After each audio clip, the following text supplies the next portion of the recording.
Jika mendengar senjata nuklir, pasti kita akan membayangkan rudal atau bom berukuran besar. Tapi jangan salah, karena ternyata ada senjata nuklir yang ukurannya seperti rudal panggul. Namanya adalah Davy Crockett Weapon System.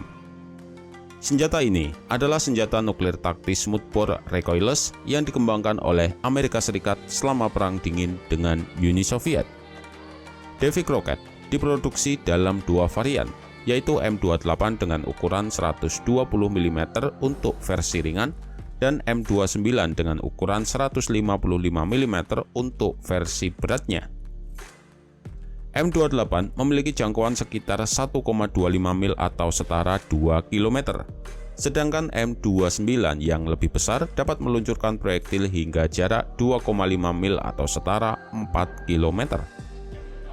Untungnya, senjata nuklir taktis ini tidak pernah digunakan dalam pertempuran dan hanya digunakan oleh Angkatan Darat Amerika dalam waktu yang relatif singkat. Pada tahun 1967, Angkatan Darat Amerika mulai menarik Davy Crockett dari Eropa dan pada tahun 1971 ia resmi dipensiunkan.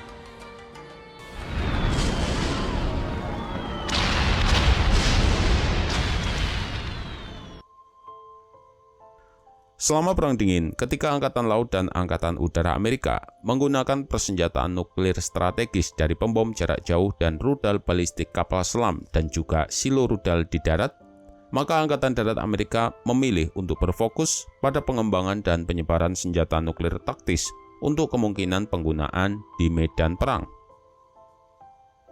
Dimulai pada awal tahun 1950-an, Angkatan Darat Amerika memperkenalkan berbagai macam roket rarah, peluru kendali, peluru artileri, dan sistem lainnya yang mampu membawa hulu ledak nuklir, mulai dari sepersekian kiloton hingga beberapa megaton. Di antara senjata terkecil dalam persenjataan nuklir Angkatan Darat adalah Davy Crockett, sistem senapan recoilless yang digunakan oleh 3 orang awak yang mulai beroperasi pada tahun 1960-an ini. Perkembangan senjata nuklir pada Perang Dunia Kedua telah mengantarkan era perang yang baru dan berpotensi menjadi bencana yang lebih besar.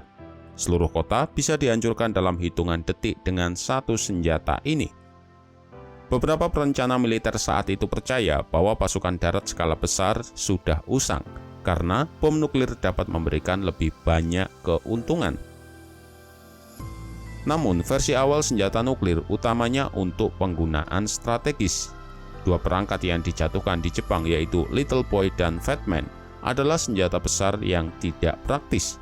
Hanya pembom B-29 Super Fortress yang memiliki kemampuan membawa dan menjatuhkan bom ini, dan mereka hanya memiliki sedikit penggunaan taktis di medan perang.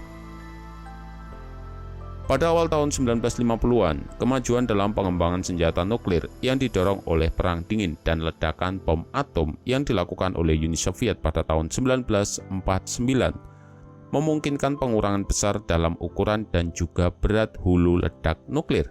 Akibatnya, Angkatan Darat Amerika mulai mengembangkan dan menyebarkan sistem senjata nuklir taktis di daratan Eropa. Dimulai dengan M65 yang mampu menembakkan peluru nuklir dan diikuti oleh rudal MGR-1 Hannes John.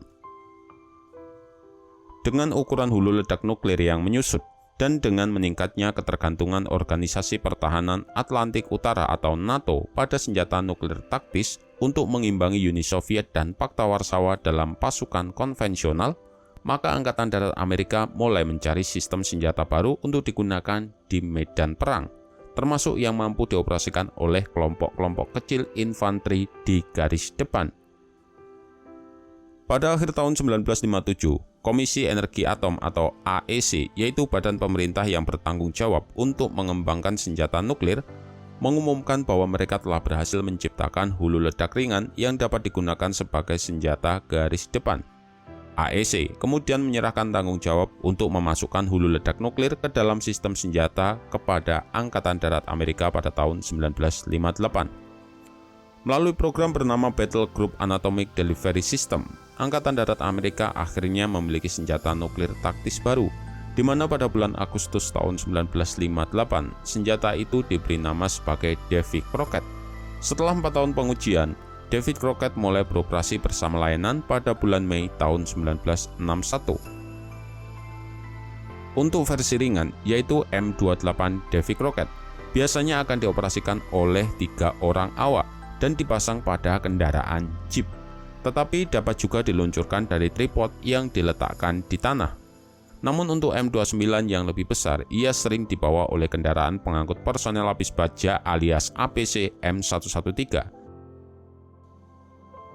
Baik M8 dan M29 dapat menembakkan proyektil nuklir M388 yang dipersenjatai dengan hulu ledak nuklir W54. Hulu ledak ini adalah perangkat fisi murni yang sangat kompak dengan berat 23,1 kg, dan ketika dikemas dalam peluru M388 beratnya menjadi 34 kg. Senjata itu memiliki kekuatan ledak resmi 20 ton TNT dan berisi 12 kg bahan peledak tinggi. Kedua senjata recoilless ini terbukti memiliki akurasi yang baik dalam pengujian.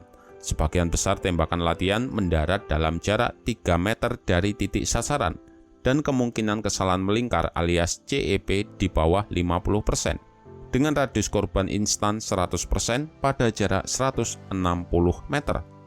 Efek terbesar peluru ini adalah efek radiasi neutron cepat yang ekstrim, yang akan membunuh sebagian besar pasukan musuh di dalam radius lingkaran itu dalam waktu beberapa detik saja. Sedangkan prajurit musuh yang berada dalam jarak lebih jauh akan mati dalam beberapa jam hingga kurang dari 2 minggu, tergantung pada jarak mereka dari titik ledakan dan ketebalan baju pelindung yang mereka gunakan. Sisa-sisa ledakan di lokasi juga akan mencemari area dan membuatnya berbahaya bagi personel yang terpapar untuk melewatinya, sehingga dapat menjadikannya sebagai sebuah senjata penghalang yang sangat kuat. Ledakan senjata itu menurut teori tidak membahayakan kru penembak selama mereka mengikuti prosedur normal. Prosedur penembakan Davy Crockett yaitu pasukan infanteri membawa peluncur, dudukan tripod, dan hulu ledak ke dalam medan pertempuran dan mengatur peluncur di atas dudukan yang berdiri bebas, memuat senjata, dan menyerang unit musuh. Kemudian konsep tersebut dikembangkan lebih lanjut untuk menyediakan pemasangan sistem senjata pada jeep atau kendaraan beroda rantai alias APC yang memungkinkannya membawa lebih banyak hulu ledak. Angkatan Darat Amerika juga menciptakan standar keamanan yang harus diikuti oleh kru saat menembakkan senjata ini, di mana mereka menyarankan agar para prajurit melindungi tubuh mereka di balik bukit dan berbaring dalam posisi tengkurap di tanah dengan leher dan kepala tertutup. Jika posisi penembak terancam, beberapa laporan menunjukkan jika unit yang bertanggung jawab atas Davy Crockett ditugaskan untuk menghancurkan sistem senjata mereka karena alasan kerahasiaan teknologi pada masa itu.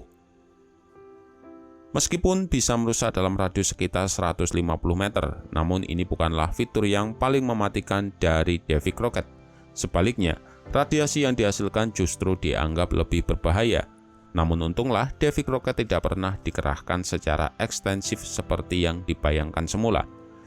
Meskipun dalam pendanaannya disetujui untuk pembuatan sebanyak 6.247 senjata, tapi hanya 2.100 yang diproduksi, bersama dengan 400 peluru M388. Akhirnya, Davy Crockett mulai ditarik dari layanan pada tahun 1967 dan resmi dipensiunkan pada tahun 1971. Meskipun hulu ledak W54 telah lama dipensiunkan dan dibongkar, namun warisan senjata ini tetap hidup. Teknologinya sangat dicari oleh para teroris yang ingin melakukan serangan nuklir. Meskipun hulu ledak berkekuatan multi-kiloton akan sulit untuk diproduksi, namun hulu ledak seperti Davy Crockett tidak akan dapat dicegah pada individu atau kelompok yang termotivasi dan dapat memperoleh pasokan plutonium yang memadai. Senjata teroris dengan kekuatan ledakan dalam kisaran 20 ton saja dapat meruntuhkan banyak struktur terbesar di dunia jika ditempatkan dengan benar, dan radiasinya dapat membunuh ribuan atau bahkan puluhan hingga ratusan ribu orang. Nah, itulah tadi pembahasan dari salah satu senjata nuklir tak terkecil di dunia, Davy Crockett Weapon System. Bagi kalian yang ingin menambahkan atau sekedar untuk request seperti biasa, silahkan tulis di kolom komentar di bawah. Dan sampai jumpa di video kami selanjutnya. Salam M2 Rifle.